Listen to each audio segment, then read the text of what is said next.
नमस्कार दोस्तों, स्वागत है आपका हमारे यूट्यूब चैनल में। आज की इस वीडियो में हम पद्म पुराण के खंड 1 के अध्याय 29 और 30 का पाठ करेंगे। तो आइए पाठ शुरू करते हैं। अध्याय 29 में श्री राम का लंका, रामेश्वर, पुष्कर एवं मथुरा होते हुए गंगा तट पर जाकर भगवान श्री वामन की स्थापना करना का कथा के बारे में जानेंगे।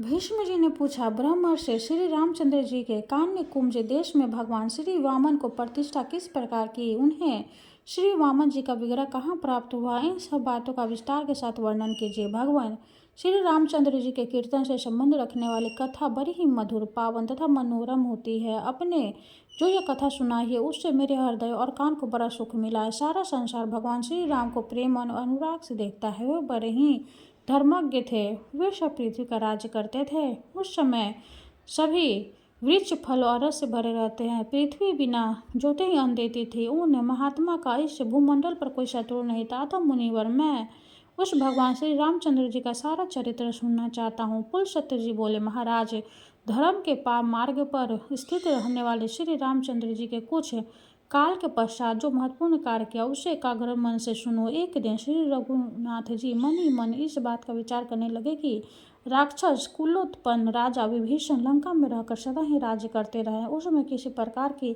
विघ्न बाधा ना पड़े, इसके लिए क्या उपाय हो सकता है। मुझे चलकर उन्हें हित की बात बतानी चाहिए, जिससे उनका राज्य सदा कायम रहे।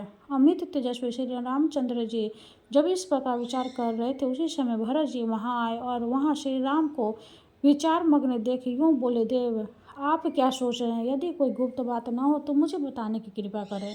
श्री रघुनाथ जी ने कहा, मेरी कोई भी बात तुमसे छिपाने योग्य नहीं है। तुम और महाशय स्वामी लक्ष्मण मेरे बाहरी प्राण हो। मेरे मन इस बात सबसे बड़ी चिंता यह है कि विभीषण देवताओं के साथ कैसा बर्ताव करते हैं, क्योंकि देवताओं के हित के लिए ही मैंने रावण का वध किया था। इसलिए वत्स, जहाँ विभीषण है वहाँ मैं जाना चाहता हूँ। लंकापुरी को देखकर राक्षस राज को उनके कर्तव्य का उपदेश करूंगा। भगवान श्री राम के ऐसा कहने पर हाथ जोड़कर खड़े हुए भरत ने कहा, मैं भी आपके साथ चलूंगा। श्री रघुनाथ जी बोले, महाबाहो, अवश्य चलो। फिर भी लक्ष्मण बोले, वीर, तुम नगर में रहकर हम दोनों के लौटने तक इसकी रक्षा करना। लक्ष्मण को इस प्रकार आदेश देकर कौशल्य का आनंद बढ़ाने वाले श्री रामचंद्र जी ने पुष्पक विमान का स्मरण किया। विमान के आ जाने पर वे दोनों भाई उस पर आरूढ़ हुए। सबसे पहले वो विमान गांधार देश में गया। वहाँ भगवान भरत के दोनों पुत्र से मिलकर उनके राजनीति का निरीक्षण किया। इसके बाद पूर्व दिशा में जाकर वे लक्ष्मण पुत्र से मिले। उनके नगर में रात व्यतीत की। करने के बाद दोनों भाई राम और भरत दक्षिण दिशा की ओर गंगा यमुना के संगम स्थान प्रयाग में जाकर महर्षि भरद्वाज को प्रणाम करके वे अनित्र मुनि के आश्रम पर ये यहाँ अनित्र मुनि से बातचीत करके दोनों भाइयों ने स्थान की यात्रा की। श्री रामचंद्र जी बोले, भरत, यही वह स्थान है जहाँ दुरात्मा रावण ने गिद्धराज जटायु को मारकर सीता का हरण किया था। जटायु हमारे पिताजी के मित्र थे। इस स्थान पर हम लोगों का दुष्ट बुद्धि वाले कबंधक के साथ महान युद्ध हुआ था। कबंधक को मारकर हमने उसे आग में जला दिया था। मरते समय उसने बताया कि सीता रावण के घर में। उसने यह भी कहा कि आप यमुक पर्वत पर जाइए, वहाँ सुग्रीव नाम के वानर रहते हैं, वे आपके साथ मित्रता करेंगे। वही वह पंपा सरोवर है जहाँ शबरी नाम की तपस्वी रहती थी। वही वह स्थान है जहाँ सुग्रीव के लिए मैंने वालियों को मारा था। वीर वाली को राजधानी किष्किंधापुरी यह दिखाई दे रही है। इसी में धर्माता वानर राज सुग्रीव अन्याय वानरों के साथ निवास करते थे। सुग्रीव उस समय अपने सभा भवन में विराजमान थे। इतने में ही भरत और श्री रामचंद्र जी किष्किंधापुरी में जाकर पहुंचे। उन दोनों भाइयों को उपस्थित देख सुग्रीव ने उनके चरणों में प्रणाम किया। फिर उन दोनों भाइयों को सिंहासन पर बिठाकर सुग्रीव ने अर्घ्य निवेदन किया और साथ ही अपने आप को भी उनके शरण में अर्पित कर दिया। इस प्रकार जब परम धर्मात्मा श्री रघुनाथ जी सभा में विराजमान हुए, तब अंगद, हनुमान, नल, नील, पाटल और छज्जराज, जाम्बवान आदि सभी वानर वीर सेनाओं सहित वहां आए। अंतपुरी की सभी की सिरमा और तारा आदि भी उपस्थित हुए। अनुपम आनंद प्राप्त हुआ। सब लोग भगवान को साधुवाद देने के लिए और सबने भगवान का दर्शन करने के लिए प्रेमा शुरुओं से गद्य और उन्हें प्रणाम किया। सुग्रीव बोले, महाराज, आप दोनों ने किस कार्य से यहाँ पधारने की कृपा की, यह शीघ्र बतलाइए। सुग्रीव के इस प्रकार पूछने पर श्री रामचंद्र जी की आज्ञा से भरत ने लंका यात्रा की बात बताई। तब सुग्रीव ने कहा, मैं भी आप दोनों के साथ राक्षस राज विभीषण से मिलने के लिए लंकापुरी में चलूंगा। सुग्रीव के ऐसा कहने पर श्री रघुनाथ जी ने कहा, चलो। फिर सुग्रीव, श्री राम और भरत ये तीनों पुष्कर विमान में बैठकर तुरंत ही वह विमान समुद्र के उत्तर तट पर जा पहुंचा। उस समय श्री राम ने भरत से कहा, यही वह स्थान है जहाँ राक्षस राज विभीषण अपने 4 मंत्रियों को साथ लेकर प्राण बचाने के लिए मेरे पास आए थे। उसी समय लक्ष्मण ने लंका के राज पर उसका अभिषेक किया था। यहाँ मैं समुद्र के इस पार 3 दिन तक इस आशा से ठहरा रहा कि यह मुझे दर्शन देगा और अपने कुटुंबी समझकर मेरा कार्य करे, किंतु तब तक इसने मुझे दर्शन नहीं दिया। यह देखकर चौथे दिन मैंने बड़े वेग से धनुष चढ़ाकर हाथ में दिव्य वस्त्र ले लिया। यह देखकर समुद्र को बड़ा भय हुआ और वह शरणार्थी होकर लक्ष्मण के पास पहुंचा। सुग्रीव ने भी बड़ा अनुनय विनय की और कहा, प्रभु इसे क्षमा कर दीजिए। तब मैंने वह बाण मरु देश में फेंक दिया। इसके बाद समुद्र ने मुझसे कहा, रघुनंदन आप मेरे ऊपर पुल बांधकर जल राशि से पूर्ण महासागर के पास चले जाइए। तब मैंने वरुण के निवास स्थान समुद्र पर यह महान पुल बांधा था। श्रेष्ठ वानरों से मिलकर 3 ही दिनों तक यह कार्य पूरा किया गया। पहले दिन उन्होंने 14 योजन तक पुल बांधा, दूसरे दिन 36 योजन तक और तीसरे दिन 100 योजन तक का पूरा पुल तैयार कर दिया। देखो यह लंका दिखाई दे रही है, इसका परकोटा नगर द्वार सब सोने के बने हुए हैं। यहाँ वानरों की रोने की बहुत बड़ा घेरा डाला हुआ है। यहाँ नील से राक्षस श्रेष्ठ प्रहस्त का वध किया था। इसी स्थान पर हनुमान जी ने धुर्माचों को मार गिराया था। यह सुग्रीव ने महोदर और अतिकाय को मौत के घाट उतारा था। इसी स्थान पर मैंने कुंभकर्ण को और लक्ष्मण ने इंद्रजीत को मारा था तथा यही मैंने राक्षस राज दशरथ का वध किया था। यहाँ लोक पितामह ब्रह्मा जी मुझसे वार्तालाप करने के लिए पधारे थे। उनके साथ पार्वत सहित त्रिशूलधारी भगवान शंकर भी यहाँ हमारे पिता महाराज दशरथ भी स्वर्गलोक से यहाँ पधारे थे। जानकी को शुद्धि चाहने वाले उन सभी लोगों के समक्ष सीता ने इस स्थान पर अग्नि में प्रवेश किया था और वे श्रद्धा शुद्ध प्रमाणित हुई थी। लंकापुरी के अधिष्ठाता देवताओं ने भी सीता की अग्नि परीक्षा देखी थी। पिताजी की आज मैंने सीता को स्वीकार किया। उसके बाद महाराज ने मुझे कहा, बेटा आप अयोध्या को जाओ। श्री रामचंद्र जी जब इस प्रकार बात कर रहे थे, पुष्पक विमान वहीं ठहरा रहा। उसी समय प्रधान राक्षसों ने जो वहां उपस्थित थे तुरंत ही विभीषण के पास जा पहुंचे। हर्ष में भरकर निवेदन किया, राक्षस राज सुग्रीव के साथ भगवान श्री रामचंद्र जी पधारे हैं।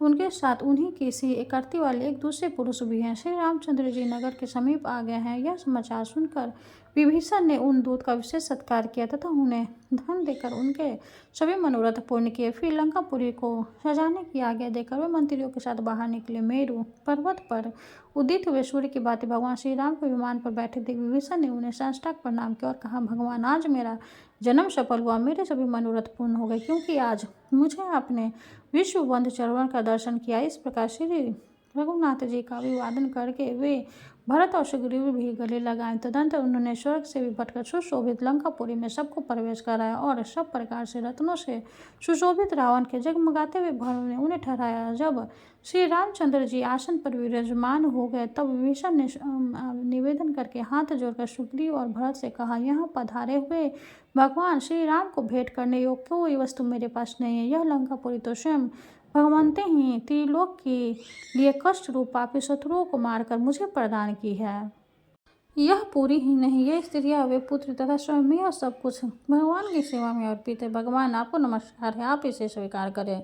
तदंतर राजा विभीषण का मंत्रिमंडल और लंका के निवासी श्री रामचंद्र जी के दर्शन के लिए उत्सुक हो यहाँ आए और विभीषण से बोले, प्रभु हमें श्री राम जी का दर्शन करा दीजिए। विभीषण ने महाराज श्री रामचंद्र जी को उनका परिचय कराया और श्री राम की आज्ञा से भरत ने उस राक्षस पतियों को द्वारा भेंट में दिए धन और रत्न राशि को ग्रहण किया। इस प्रकार राक्षस राज के भवन में श्री रघुनाथ जी के 3 दिन तक निवास किया। चौथे दिन जब श्री रामचंद्र जी राजसभा में विराजमान थे, राजमाता केकयी विभीषण ने कहा, बेटा मैं भी अपनी बहुओं के साथ चलकर श्री रामचंद्र जी का दर्शन करूंगी, तुम उन्हें सूचना दे दो। यह महाभाग श्री रघुनाथ जी 4 मूर्तियों में प्रकट हुए। सनातन भगवान श्री विष्णु है तथा परम सौभाग्यवती सीता साक्षात लक्ष्मी तुम्हारा बड़ा भाई उनके स्वरूप को नहीं पहचान पाया है। तुम्हारे पिता ने देवताओं के सामने पहले ही कह दिया था कि भगवान श्री विष्णु रघुकुल में राजा दशरथ के पुत्र के रूप में अवतार लेंगे, वे ही दशग्रीव रावण का विनाश करेंगे। विभीषण बोले, माँ तुम रघुनाथ जी के समीप अवश्य जाओ, मैं पहले जाकर उन्हें सूचना देता हूँ। योग कर विभीषण जहाँ श्री रामचंद्र जी थे वहाँ गए और वहाँ भवन का दर्शन करने के लिए वे आए हुए लोगों को विदा करके उन्हें सभा भवन को चौथा एकांत बना दिया। फिर श्री राम के सम्मुख खड़े होकर कहा, महाराज मेरा निवेदन सुनिए। रावण को, कुंभकर्ण को तथा मुझको जन्म देने वाली मेरी माता केकसी आपके चरणों का दर्शन चाहती है। आप कृपा करके उसे दर्शन दीजिए। श्री राम ने कहा, राक्षस राज, मैं माता का दर्शन करने की इच्छा से स्वयं ही उनके पास चलूंगा। तुम शीघ्र मेरे आगे आगे चलो। ऐसा करके वे सिंहासन से उठे और चल पड़े। केकसी के पास पहुंचकर उन्होंने मस्तक पर अंजलि बांध उसे प्रणाम करते हुए कहा, देवी मैं आपको प्रणाम करता हूँ। आप धर्मता मेरी माता हैं, जैसे कौशल्या मेरी माता उसी प्रकार आप भी हैं। केकसी बोली, बस तुम्हारी जय हो, तुम चिरकाल तक जीवित रहो। वीर, मेरे पति ने कहा था कि भगवान श्री विष्णु देवताओं का हित करने के लिए रघुकुल में मनुष्य रूप में अवतार लेंगे। वे रावण का विनाश करके विभीषण को राज्य प्रदान करेंगे। वे दशरथ नंदन श्री राम बालिका वध और समुद्र पर पुल बांधने आदित्य का कार्य भी करेंगे। इस समय स्वामी के वचनों का स्मरण करके मैंने तुम्हें पहचान लिया है। सीता लक्ष्मी है, तुम श्री विष्णु और वानर देवता है। अच्छा बेटा, तुम्हें अमर यश प्राप्त हो। शर्मा ने कहा, भगवान यही अशोक वाटिका में आपके प्रिय श्री जानकी देवी मैंने पूरे 1 वर्ष तक सेवा की थी। वे मेरी सेवा में यहाँ सुखपूर्वक रहे, परंतर मैं प्रतिदिन श्री सीता के चरणों का स्मरण करती हूँ। रात दिन यही सोचती रहती हूँ कि कब उनका दर्शन होगा।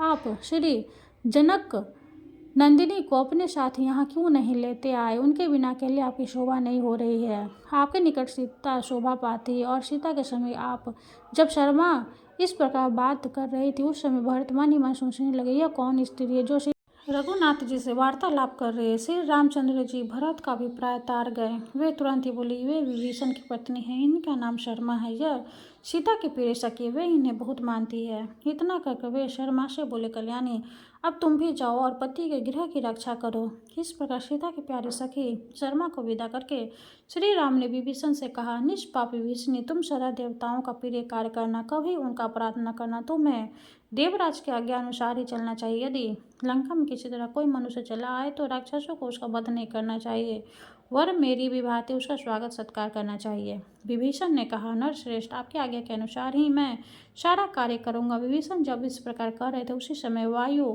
देवताओं ने आकर श्री राम से कहा, महाभाग, यहाँ भगवान श्री विष्णु की वामन मूर्ति है, जिसने पूर्व काल में राजा बलि को बांधा था।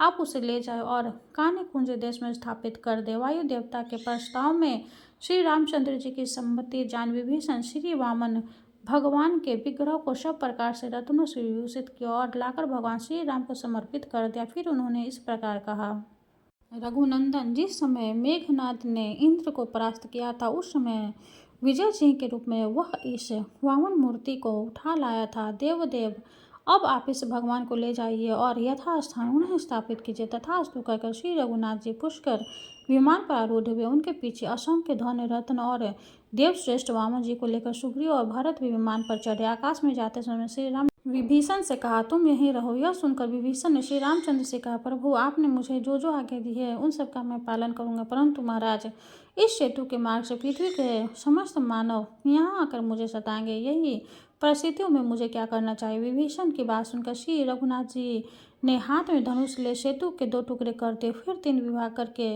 बीच का 10 योजन उखाड़ दिया। उसके बाद एक स्थान पर यह योजना और तोड़ दिया। तदंतर वेला वन में पहुंचकर श्री रामचंद्र जी ने श्री रामेश्वर के नाम से देवादिदेव महादेव जी की स्थापना की तथा उसका विधिवत पूजन किया।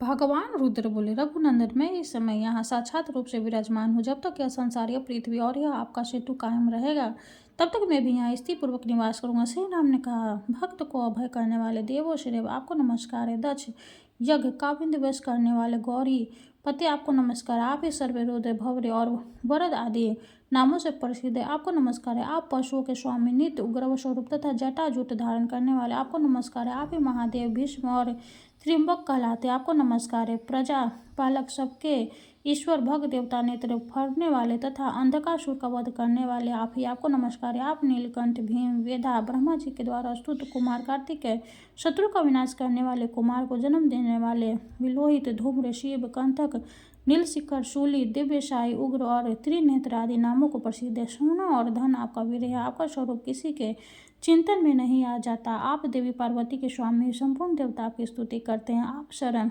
लेने योग्य, कामना करने योग्य और अघोजात नाम से प्रसिद्ध है। आपको नमस्कार है। आपकी ध्वजा में वृषभ का चिन्ह है। आप मुंडित भी है और जटाधारी भी। आप ब्रह्मचर्य व्रत का पालन करने वाले तपस्वी, शांत, ब्राह्मण, भक्त, जय स्वरूप, विश्व की आत्मा, संसारी की सृष्टि करने वाले तथा संपूर्ण विश्व को व्याप्त करके स्थित हैं। आपको नमस्कार है। आप दिव्य स्वरूप, शरणागत का कष्ट दूर करने वाले, भक्तों द्वारा सदा ही दया रखने वाले तथा विश्व के तेज और मन में व्याप्त रहने वाले, आपको बारंबार नमस्कार है।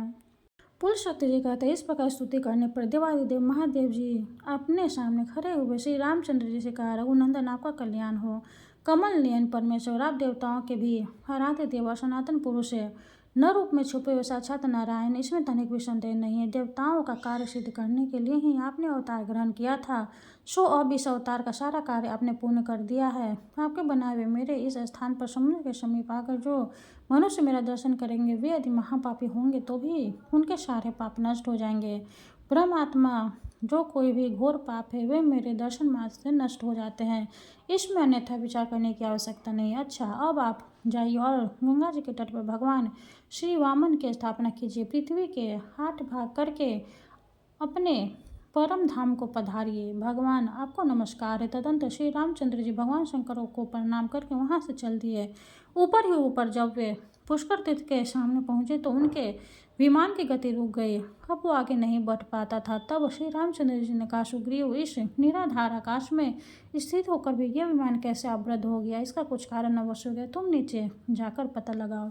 श्री रघुनाथ जी के आज्ञानुसार सुग्रीव विमान से उतरकर जब पृथ्वी पर आए तो क्या देखते हैं कि देवताओं, ऋषियों और ब्रह्मर्षियों के समुदाय के साथ चारों वेदों से युक्त भगवान ब्रह्मा जी विराजमान है। यह देख वे विमान पर जाकर श्री रामचंद्र जी से बोले, भगवान, यह समस्त लोगों के पिता में ब्रह्मा जी लोकपालों, वसुओं और आदित्यों और मरुदगणों के साथ विराजमान है, इसलिए पुष्पक विमान उन्हें लांग कर नहीं जा रहा। श्री रामचंद्र जी सुवर्ण भूमित पुष्कर विमान से उतरे और देवी गायत्री के साथ बैठे हुए भगवान ब्रह्मा को संसार प्रणाम किया। इसके बाद वे प्रणत भाव से उनकी स्तुति करने लगे। श्री रामचंद्र जी ने कहा, मैं प्रजापति और देवताओं से पूजित लोककर्ता ब्रह्मा जी को नमस्कार करता हूँ। समस्त देवताओं, लोगों एवं प्रजाओं के स्वामी जगदीश्वर को प्रणाम करता हूँ। देव देवेश्वर, आपको नमस्कार है। देवता और असुर दोनों ही आपकी वंदना करते हैं। आप भूत, भविष्य और वर्तमान तीनों काल में स्वामी हैं। आप ही संहारकारी रुद्र, आपके नेत्र भूरे रंग के हैं। आप ही बालक और आप ही वृद्ध हैं।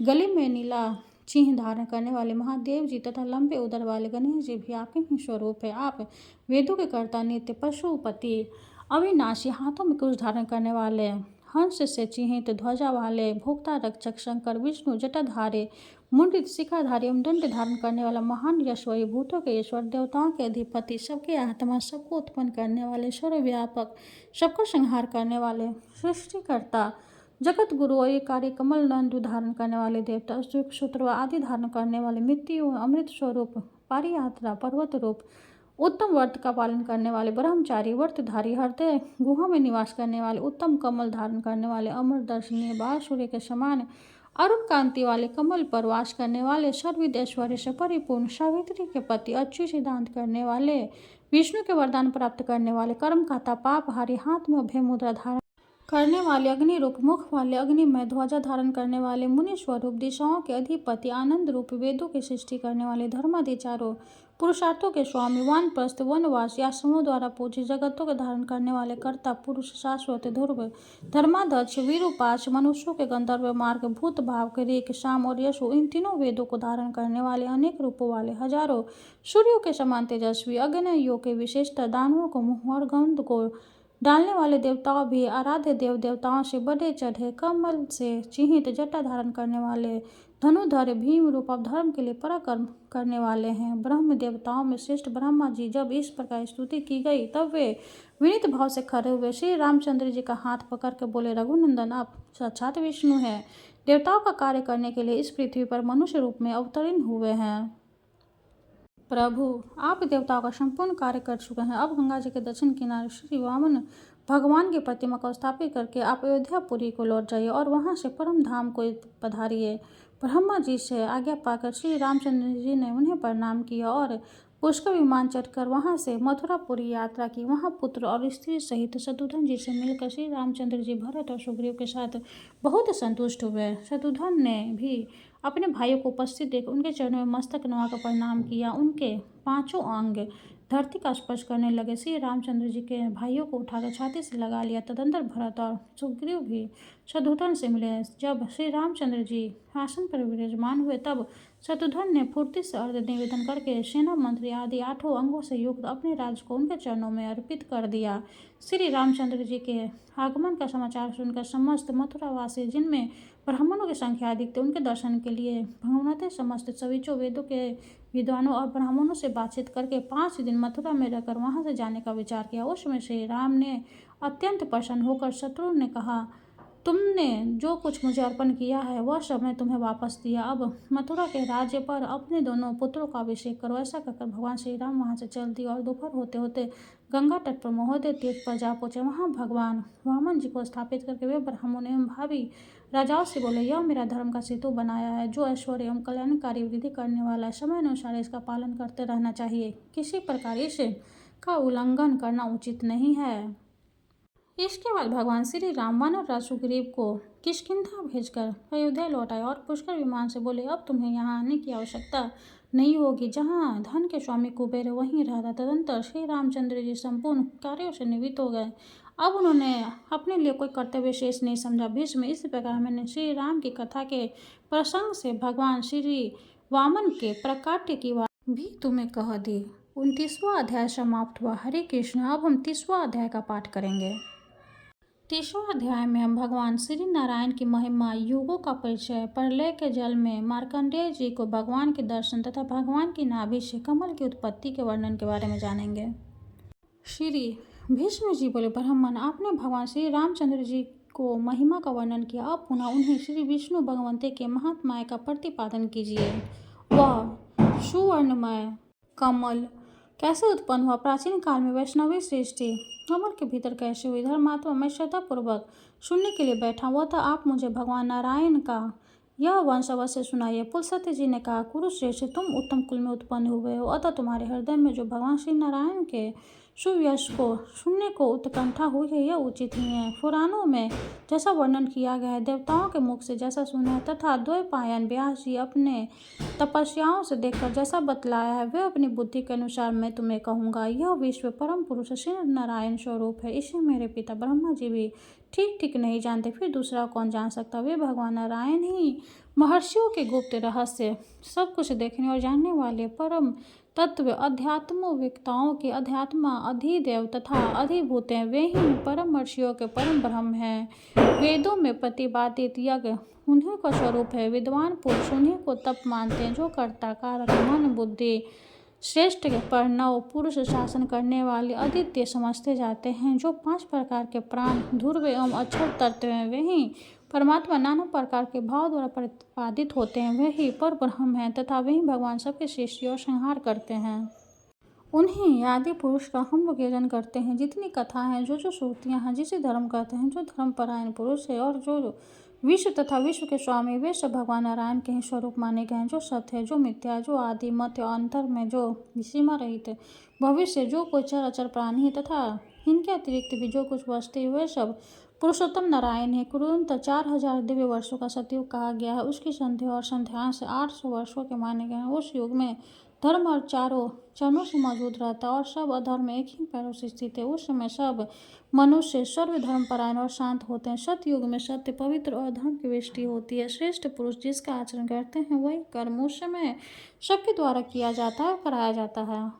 राजन, सतयुग में जन्मता धार्मिक अथवा नीच कुल में उत्पन्न सभी मनुष्य का ऐसा ही धर्मानुकूल बर्ताव होता है। त्रेता युग का मान 3000 दिव्य वर्ष बतलाया जाता है। उसकी दोनों संध्याएं 600 वर्षों की होती है। उस समय धर्म 3 चरणों से और अधर्म 2 पदों से स्थित रहता है। उस युग में सत्य एवं शौच का पालन तथा यज्ञ आदि का अनुष्ठान होता है। त्रेता में चारों वर्णों के लोग केवल लोभ के कारण विकार को प्राप्त होते हैं। वर्ण धर्म में विकार आने से आश्रमों में भी दुर्बलता आती है।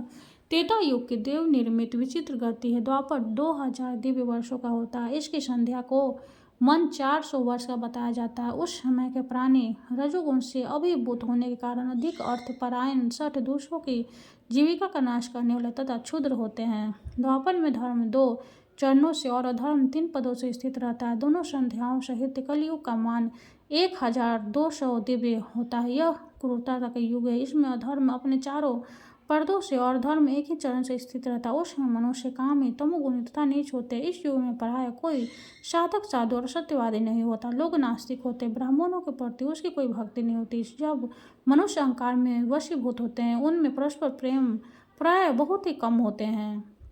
कलयुग में ब्राह्मणों के आचरण प्रायः शूद्रों के हो जाते हैं। आश्रमों को ढंग भी बिगड़ जाता है। जब युग का अंत होने को आता है, उस समय वो वर्णों के पहचानने में भी संदेह हो जाता है। कौन मनुष्य किस वर्ण का है, यह समझना कठिन हो जाता है। यह 12 दिव्य वर्षों का समय एक चतुर्युग कहलाता है। इस प्रकार के 1000 चतुर्युग बीतने पर ब्राह्मण का एक दिन होता है। इस प्रकार ब्रह्मा की भी आयु जब समाप्त हो जाती है, तब काल संपूर्ण प्राणियों के शरीर का आयु पूरी हुई जान जगतों का संहार करने के लिए महाप्रलय आरंभ करता है। योग शक्ति संपन्न स्वरूप रूप भगवान नारायण सूर्य रूप होकर अपनी प्रचंड किरणों से समुद्र को सोख लेते। तदनंतर श्री हरि बलवान वायु का रूप धारण कर सारे जगत को कपाते हुए प्राण, अपमान और समान आदि के द्वारा आक्रमण करते हैं। घ्राणेन्द्रिय तथा पार्थिव शरीर ये गुण पृथ्वी में समा जाते हैं। रसनेन्द्रिय उसका विषय रस और स्नेह आदि जल के गुण जल में लीन हो जाते हैं। नेत्र इंद्रिय उसका विषय रूप और मंदता, पटुता आदि नेत्र के गुण ये अग्नि तत्व में प्रवेश कर जाते हैं। वाग्निन्द्रिय और उसका विषय स्पर्श और चेष्टा आदि वायु के गुण ये वायु में समा जाते हैं। श्रवण इंद्रिय उषा शब्द तथा सुनने की क्रिया आदि गुण आकाश में विलीन हो जाते। इस प्रकार काल रूप भगवान एक ही मुहूर्त में संपूर्ण लोगों की जीवन यात्रा नष्ट कर देते हैं। मन, बुद्धि, चित्त और क्षेत्रज ये परम निष्ठे ब्राह्मण जी में लौन हो जाते हैं और ब्रह्मा जी भगवान हरिकेश में लीन हो जाते हैं। 5 महाभूत उस समेत तेजस्वी विभि में प्रवेश कर जाते हैं। सूर्य, वायु और आकाश नष्ट हो जाने तथा सूक्ष्म जगत के भी लीन हो जाने पर अमित पराक्रमी सनातन पुरुष भगवान श्री विष्णु सबको दग्ध करके अपने में समेट कर अकेले ही अनेक सहनम युगति एकांत वन के जल में शयन करते हैं। उन अव्यक्त परमेश्वर संबंध में कोई व्यक्ति जीव यह नहीं जान पाता कि यह पुरुष रूप कौन है। उन देवश्रेष्ठ के विषय में उनके सिवा दूसरा कोई नहीं जानता। भीष्म एक समय की बात है, सुनो। महामुनि मार्कंडेय को एकांत वन के जल में शयन करने वाले भगवान कौतूल वंश अपने मुंह में लीन कर गए। यह कई हजार वर्षों की वायु वाले वे महर्षि भगवान के ही उत्कृष्ट तेज से उनके हृदय में तीर्थ यात्रा के प्रसंग से विचरते हुए पृथ्वी के समस्त तीर्थों में घूमते हुए अनेक पुण्य तीर्थों के जल से युक्त वन और नाना प्रकार के आश्रमों ने दृष्टिगोचर हुए। उत्तम दक्षिणाओं से संपन्न यज्ञ द्वारा यज्ञ करने वाले यजमानों तथा यज्ञ में सम्मिलित सैकड़ों ब्राह्मणों को भी उन्होंने भगवान के उदर में देखा। वहाँ ब्राह्मण आदि सभी वर्णों के लोग सदाचार में स्थिर थे। चारों ही आश्रम अपनी अपनी मर्यादा में स्थिर थे। इस प्रकार भगवान के उदर में समुचित पृथ्वी पर विराजते हुए बुद्धिमान मार्कंडेय जी 100 वर्षों से कुछ अधिक समय बीत गया। तदंतर वे किसी समय पुनः भगवान के मुख से बाहर निकले। उस समय भी सब और एका वर्ण का जल ही दिखाई देता था। समस्त दिशाएं कुहरे से आच्छादित थी। जगत पर संपूर्ण प्राणियों से रहित था। ऐसी अवस्था में मार्कंडेय जी देखा, एक बरगद की शाखा पर एक छोटा सा बालक सो रहा था। यह देखकर मुनि को बड़ा आश्चर्य हुआ। वे उस बालक का वृत्तांत जानने के लिए उत्सुक हो गए। उनके मन में यह संदेह हुआ कि मैंने कभी इसे देखा नहीं। यह सोचकर वे उस पुण्य परिचित बालक को देखने के लिए आगे बढ़े। उस समय उनके नेत्र भय से कतार हो रहे थे। उन्हें आते देख बालक रूपधारी भगवंत ने कहा, मार्कंडेय तुम्हारा स्वागत है, तुम डरो मत, मेरे पास चले आओ। मार्कंडेय बोले, यह कौन है जो मेरा तिरस्कार करता हुआ मुझे नाम लेकर पुकारा है। भगवंत ने कहा, बेटा मैं तुम्हारा पितामह आयु प्रदान करने वाला पुराण पुरुष हूँ। मेरे पास तुम क्यों नहीं आते। तुम्हारे पिता आंगिरस मुनि ने पूर्व काल में पुत्र की कामना से तीव्र तपस्या करके मेरी ही आराधना की थी। तब मैंने उस अमित तेजस्वी महर्षि को तुम्हारे जैसा तेजस्वी पुत्र होने का सच्चा वरदान दिया था। यह सुनकर महातपस्वी मार्कंडेय जी का हृदय प्रसन्न से भर गया। उनके नेत्र आश्चर्य से खिल उठे। हुए मस्तक पर अंजलि बांधे नाम गोत्र का उच्चारण करते हुए भक्तिपूर्वक भगवान को नमस्कार करने लगे और बोले, भगवान मैं आपकी माया को यथारूपी से जानना चाहता हूँ। इस कारण व के बीच आप बाल रूप धारण करके कैसे सो रहे हैं। श्री भगवान ने कहा, ब्रह्मन मैं नारायण हूँ, जिसे हजारों मस्तकों और हजारों चरणों से युक्त बताया जाता है। वो विराट परमात्मा मेरा ही स्वरूप है। मैं सूर्य के समान वर्ण वाला तेजो में पुरुष हूँ। मैं देवताओं को हविष्य पहुँचाने वाला अग्नि हूँ और मैं ही 7 घोड़ों के रथ वाला सूर्य हूँ। मैं ही इंद्र पद पर प्रतिष्ठित होने वाला इंद्र और ऋतुओं में परिवस्त्र हूँ। संपूर्ण प्राणी तथा समस्त देवता मेरे ही स्वरूप है। मैं सर्पों में शेषनाग और पक्षियों में गरुड़ हूँ। संपूर्ण भूतों का संहार करने वाला काल भी मुझे ही समझना चाहिए। समस्त आश्रमों में निवास करने वाला मनुष्यों का धर्म और तप मैं ही हूँ। मैं दया परनाय धर्म और दूध से भरा हुआ महासागर हूँ तथा जो सत्य स्वरूप परम तत्व है वो भी मैं ही हूँ। एकमात्र मैं ही प्रजाति हूँ। मैं ही सांख्य, मैं ही युग और मैं ही परम पद हूँ। यज्ञ कृपया ब्राह्मणों का स्वामी भी मैं ही हूँ। मैं ही अग्नि, मैं ही वायु, मैं ही पृथ्वी में आकाश और मैं ही जल, समुद्र, नक्षत्र तथा 10 दिशाएं, वर्ष, सोम, मेघ और भविष्य, इन सब के रूप में मैं ही हूँ। क्षीर सागर के भीतर तथा समुद्रगत बड्डवांगिनी के मुख से भी मेरा ही निवास है। मैं ही सर्वतंग अग्नि होकर सारा जल सोख लेता हूँ। मैं सूर्य हूँ। मैं ही परम पुरातन तथा सबका आश्रय हूँ। भविष्य में विश्वत में ही प्रकट हो जाऊंगा तथा भावी संपूर्ण वस्तुओं की उत्पत्ति मुझसे ही होती है।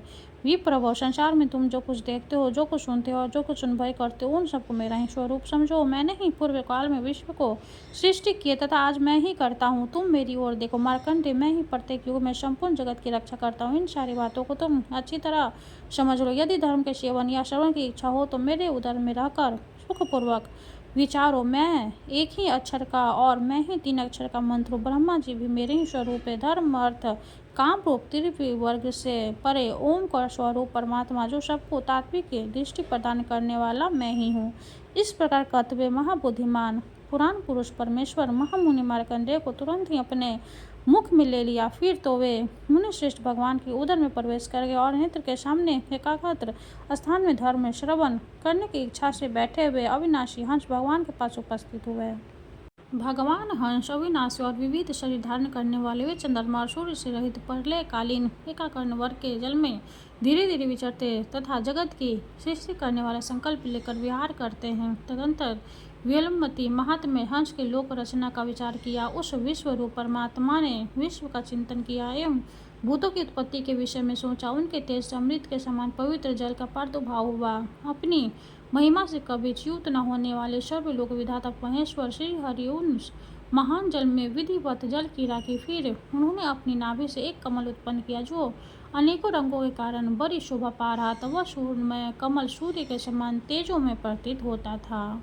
30वां अध्याय समाप्त हुआ। हरे कृष्णा। अब हम सूर्य देव की आरती करेंगे। ओम जय सूर्य भगवान, जय हो दिनकर भगवान, जगत के नेत्र स्वरूपा, तुम हो त्रिगुण स्वरूपा, धरत सभी तब ध्यान।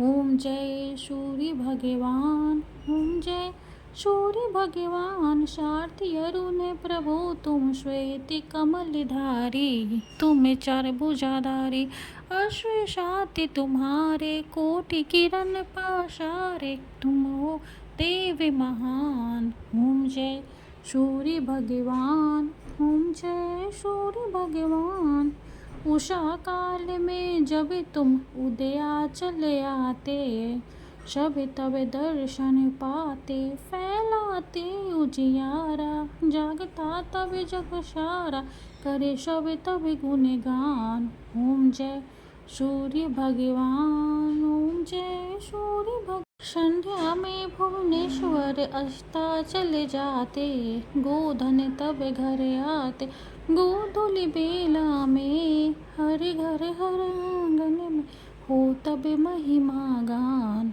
ओम जय सूर्य भगवान, ओम जय सूर्य भगवान, देव धनुष नर नारी, ऋषि मुनिवर भजते, आदित्य हृदय जपते, श्वेति मंगलकारी, ऋषि की है रचना नारी, दे नव जीवन दान। ओम जय सूर्य भगवान, ओम जय सूर्य भगवान, तुम हो त्रिकाल रचयिता, तुम जग के आधार, महिमा तब अपरंपार, प्राणों का सिंचन करके तो को अपने देते, बल बुद्धि और ज्ञान। ओम जय सूर्य भगवान, ओम जय सूर्य भगवान, भूचर जल चर खेच, सबके हो प्राण तुम्ही, सब जीवों के प्राण तुम्ही, वेद पुराण बखाने, धर्म सभी तुम्हें माने, तुम हैं सर्वशक्तिमान। ओम जय सूर्य भगवान। ओम जय सूर्य भगवान। पूजन करती दिशाएं, पूजे दश दिक्पाल। तुम भवनों के प्रतिपाल, ऋतु में तुम्हारी दासी। तुम शाश्वत अविनाशी, शुभकारी अंशुमान। ओम जय सूर्य भगवान। ओम जय सूर्य भगवान। जय हो दिनकर भगवान। जगत के नेत्र स्वरूपा, तुम त्रिगुण स्वरूपा। धरत सभी तब ध्यान। ओम जय सूर्य भगवान। ओम जय सूर्य भगवान। सूर्य भगवान की जय हो। वीडियो अगर अच्छी लगे तो लाइक कर दे, चैनल को सब्सक्राइब कर दे। धन्यवाद।